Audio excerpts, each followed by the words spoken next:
এখানে রাখলাম যে আগামী 6 মাসের মধ্যে ধাপে ধাপে আমরা মনে করি সকল পর্যায়ে স্থানীয় সরকার নির্বাচন দিয়ে দেওয়া সম্ভব, দিয়ে দেওয়া উচিত এবং যারা প্রশাসক হিসেবে বসেছে তারা যে কোনোভাবেই সেই সিটি কর্পোরেশনের নির্বাচনে অংশগ্রহণ না করে এই ধরনের বিধিবিধান আসলে থাকা উচিত। আজকের প্রেস ব্রিফিংটা মূলত জাতীয় নাগরিক পার্টি এনসিপির স্থানীয় সরকার নির্বাচন নিয়ে আমাদের অবস্থান, আমাদের দাবি দেওয়া এবং আমাদের প্রার্থী কিছু সিটি কর্পোরেশনে তাদেরকে পরিচয় করে দেওয়ার লক্ষ্যে। তা পূর্ববর্তী বক্তারা বলেছেন বাংলাদেশের যে বর্তমান পরিস্থিতি, বাংলাদেশের মানুষ নাগরিক সেবা পাচ্ছে না এবং অন্তর্বর্তী সরকারের সময় থেকেই একটা বড় সময় কিন্তু স্থানীয় কোনো জনপ্রতিনিধি নাই, নির্বাচিত জনপ্রতিনিধি নাই। আমরা উল্টো দেখলাম এই নতুন সে সরকার আসলো, সেই সরকার এসে তারা সব জায়গায় প্রশাসক বসিয়ে দিল, সবগুলো সিটি কর্পোরেশনে জেলা পরিষদে তারা প্রশাসক বসিয়ে দিল। যেখানে অন্তর্বর্তী সরকারের সময় যখন প্রশাসক বসানো হয়েছিল তখন কিন্তু তারাই বিরোধিতা করেছে। এখন তাদের সরকারের সময় সবকিছু ঠিক হয়ে গেছে এবং বাস্তবতা এটাই আসলে আমরা সংসদে কথা বলার জায়গা পাচ্ছি না। আপনারাই আমাদের শেষ ভরসা।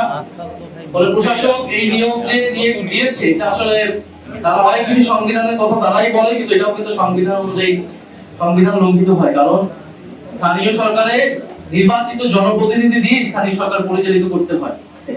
অন্তর্বর্তী সরকারের একটা বিশেষ সময় ছিল, এখন তো একটা নির্বাচিত সরকার এসেছে। তো আমরা যেটা বুঝতে পারছি যে এই নতুন সরকার যেমন বাংলাদেশের সবগুলো প্রতিষ্ঠান কুক্ষিগত করছে, বাংলাদেশ ব্যাংক থেকে শুরু করে দুদক সবগুলো রাষ্ট্রীয় প্রতিষ্ঠান, একইভাবে স্থানীয় সরকার যে প্রতিষ্ঠানটা যেটা সংস্থা হওয়ার সম্ভাবনা তৈরি হয়েছিল সেটাকে তারা দলীয়করণ করে ফেলেছে, কুক্ষিগত করছে। এই পর্যায় থেকে অতি দ্রুত আমাদেরকে বের হতে হবে এবং বের হওয়ার জন্য অতি দ্রুত স্থানীয় সরকার নির্বাচন দিতে হবে। আজকে আমরা সেই দাবিটা এখানে রাখলাম যে আগামী 6 মাসের মধ্যে ধাপে ধাপে আমরা মনে করি সকল পর্যায়ে স্থানীয় সরকার নির্বাচন দিয়ে দেওয়া সম্ভব, দিয়ে দেওয়া উচিত এবং যারা প্রশাসক হিসেবে বসেছে তারা যে কোনোভাবেই সেই সিটি কর্পোরেশনের নির্বাচনে অংশগ্রহণ না করে এই ধরনের বিধিবিধান আসলে থাকা উচিত। এছাড়া নির্বাচন কমিশন, এই নির্বাচন কমিশনের অধীনে আবার সিটি কর্পোরেশন নির্বাচন হলে সেই নির্বাচন লেভেল প্লেইং ফিল্ড থাকবে কিনা এটা আমাদের মনে শঙ্কা আছে। কারণ এই নির্বাচন কমিশনের প্রতি যথেষ্ট অনাস্থা তৈরি হয়েছে। জাতীয় নির্বাচনে যেভাবে ইলেকশন ইঞ্জিনিয়ারিং হয়েছে, বাংলাদেশে প্রায় 3 ঘন্টা ফলাফল সব কেন্দ্রে বন্ধ করে রাখা হয়েছিল। এখন স্থানীয় সরকার নির্বাচন তারা কিভাবে করবে এবং যেই প্রধান নির্বাচন কমিশনাররা বিরোধী দলীয় এমপিদেরকে সংবিধান সংস্কার পরিষদের শপথ বাক্য পাঠ করিয়েছে, এখন সেটাকে বলা হচ্ছে অসাংবিধানিক। নির্বাচন কমিশনাররা যাতে নির্বাচন কমিশন যাতে লেভেল প্লেইং ফিল্ড নিশ্চিত করে। তো আমি জাতীয় নাগরিক পার্টি এনসিপির পক্ষ থেকে আমাদের যে 5টি সিটি কর্পোরেশনে আমাদের প্রাথমিক মনোনীত প্রার্থী তাদের নাম ঘোষণা করছি। ঢাকা দক্ষিণ সিটি কর্পোরেশন নির্বাচনে এনসিপি মনোনীত মেয়র পদপ্রার্থী জনাব আসিফ মাহমুদ সজীব ভুইয়া।